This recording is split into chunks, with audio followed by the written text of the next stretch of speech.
Hello, we are Project Group 3, and this is our Assignment 3 recap. For Assignment 3, we continued drone research and code development, and for our report, we completed Section 3, which is Ethical and Professional Responsibilities, and also completed Section 4, which is System Details. The key ideas we covered in our report included the ethical and professional responsibilities related to global economic and environmental factors, and also system details, which includes illustrated figures, circuit schematics, etc.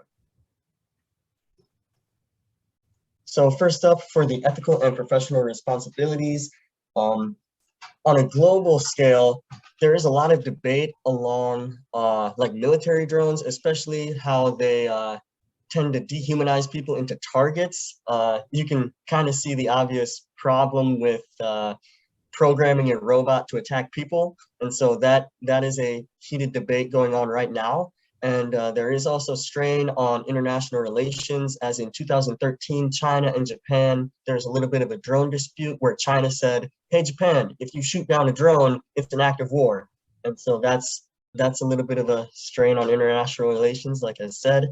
For an economic impact, drones can be used for a wide variety of applications, including search and rescue, security, and delivery. And of course, with technology advancing, a lot of people's jobs might be at stake there. So that's something to think about. And major companies are already looking into drone technology, including Amazon, Domino's Pizza, UPS, and Google. Obviously, Amazon, Domino's, and UPS would be looking into the delivery drones. I'm not sure what Google would be using drones for, but that's something we might want to think about.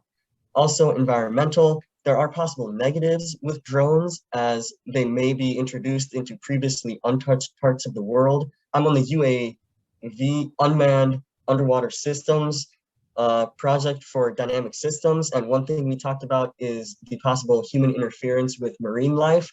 And a similar thing could be said with our drone project here in Mechatronics.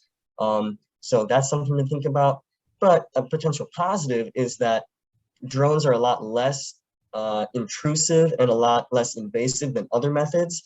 And right now they're using LiDAR on drones. So they have all these drones flying over the Amazon rainforest, shooting LiDAR, which is similar to radar, through the canopy of the trees, and they're able to map like ancient earthworks through the trees. And so they don't have to have researchers marching through the forest or anything like that. They don't have to clear cut anything, which is really good. Next slide, please. So just a recap from last week. Of course, we have decided to choose the Daytona Mamba F722 flight controller. And then, of course, also to restate that this is a circuit diagram that we have for this specific microcontroller. Of course, you can see it has the different components that if we wanted to, we can use like a GPS sensor and all those other stuff. And there's also of course, a section for the camera, which we will be using. And these are some of the key components to our drone design.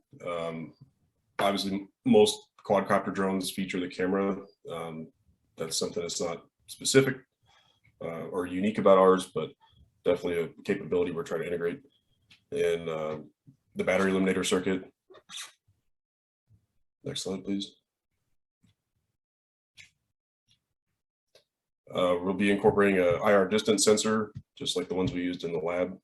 And brushless DC motors are very common in a lot of the more modern RC vehicles, whether that's RC cars, trucks, planes, you name it. So their compact size and power output, overall efficiency is definitely the kind of the new standard of small DC motors. And we'll be using a 5.5-inch prop. This size of prop is pretty generic. It's most of the drones out there tend to be 10, 12 inches in width and length. So this is a pretty standard, industry standard size prop. If we run into any issues, obviously the size can be varied, but this is a good starting point for us. Then, of course, for objectives and tasks for next week, of course, we'll continue our research and development, and also we'll go ahead and complete section 5, analysis and theory of the report. If you have any questions, feel free to reach out to either Talon or myself at the following emails below. Thank you.